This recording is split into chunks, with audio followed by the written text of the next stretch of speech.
Ida for telling my father-in-law to leave my house because he wouldn't take his shoes off. I, 28F, hosted Thanksgiving with 16 people. I made all the food and desserts. I spent hours cleaning my house and decorating before people arrived. My only rule I have for my house is no shoes inside my house. It really grosses me out, and I have a baby who crawls on the floor. I let this rule slide occasionally for things like furniture delivery/appliance delivery. Stuff like that where a worker needs traction on their feet. I'd never want anyone to get hurt. I just clean after and they're courteous to not step on my area rugs. Anyways, all went well. The guests were arriving.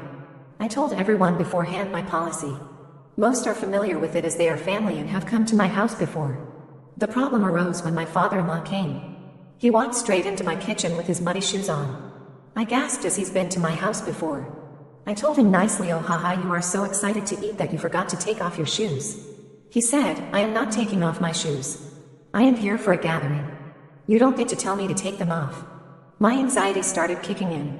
He told me I was a horrible person for making people take off their shoes and I need to stop being selfish.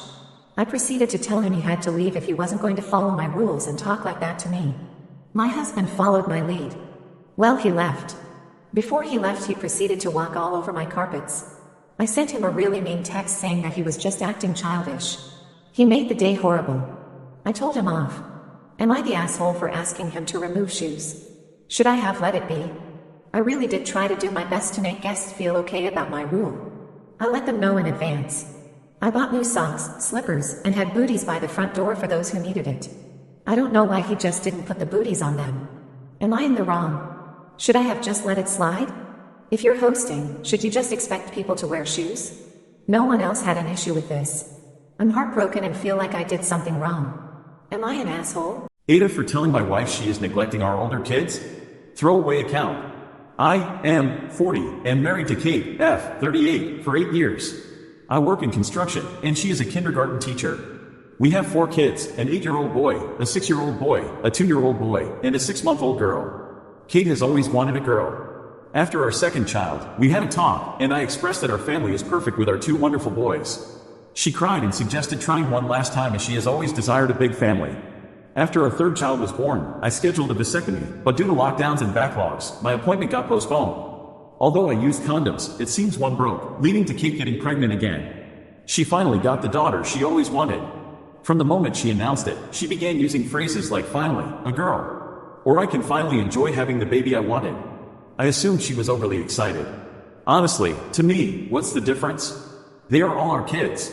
We live in Canada, and Kate is on an 18-month maternity leave. She seems to have shifted the responsibility of the 3 older kids onto me, as if she doesn't see them anymore. Our youngest boy, the toddler, has speech delays, requiring me to take unpaid time off for his speech therapy. Meanwhile, Kate makes TikTok videos showcasing how she dresses up our baby girl and conducts a baby fashion show. When I come home, I either end up ordering food or cooking, or the boys will have no dinner. I have to do their laundry or they would have nothing to wear at school. Meanwhile, she claims to have already eaten and is busy snuggling with the baby.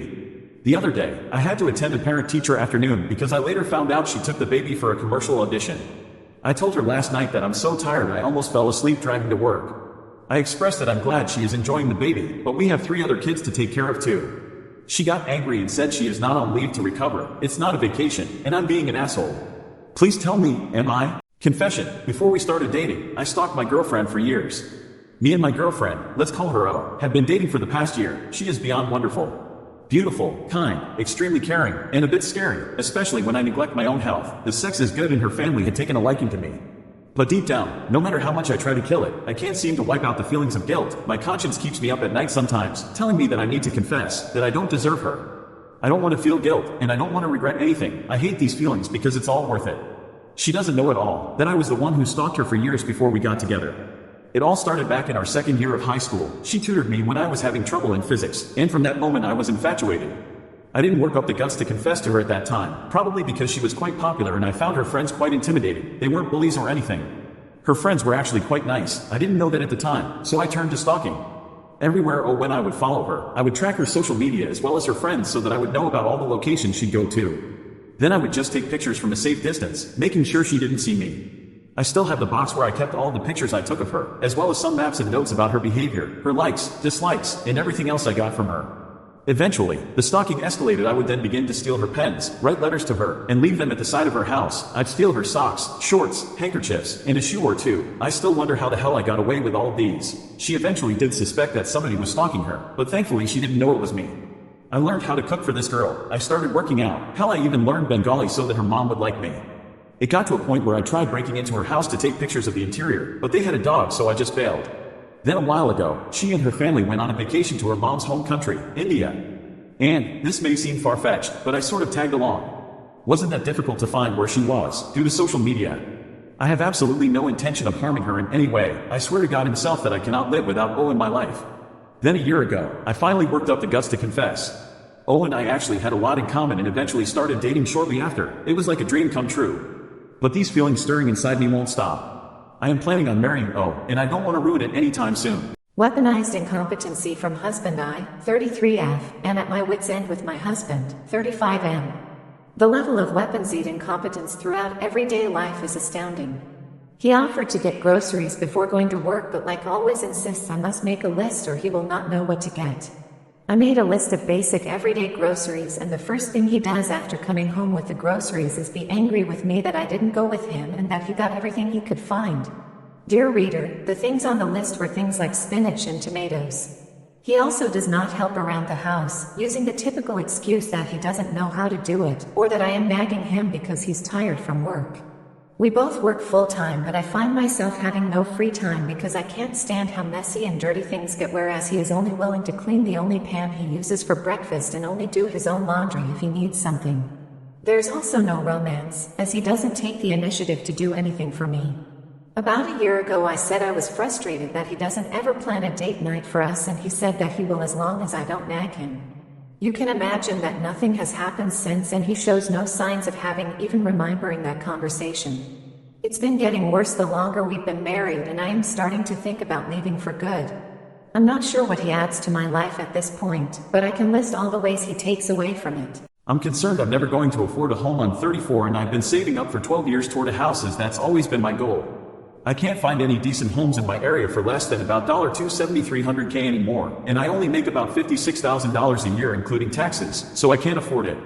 Insurance rates are very high here, at least $280 a month from what I'm hearing, and another $250 or so for taxes.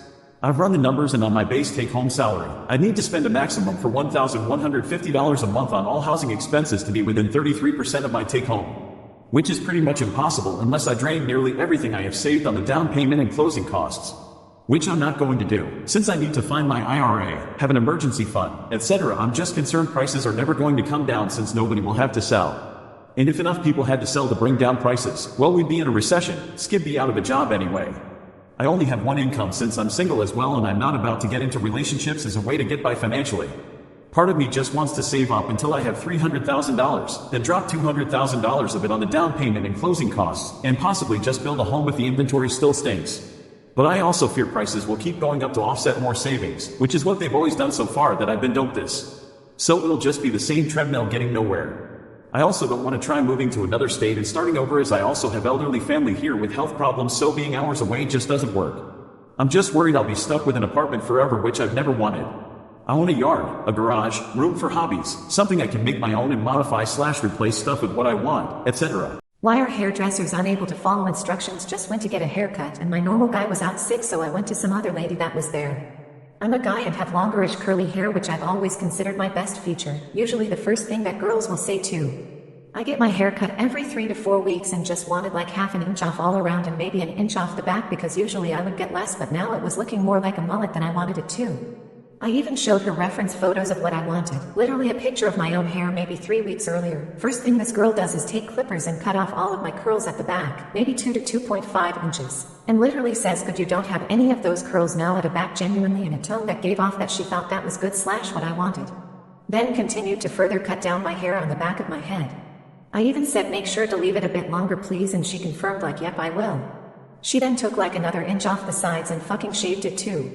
Once again when I asked her to leave it a bit longer. She then took enough off the top to leave at a super awkward length, to which it wasn't really short but not long enough to like flow down. Basically giving me a bad undercut.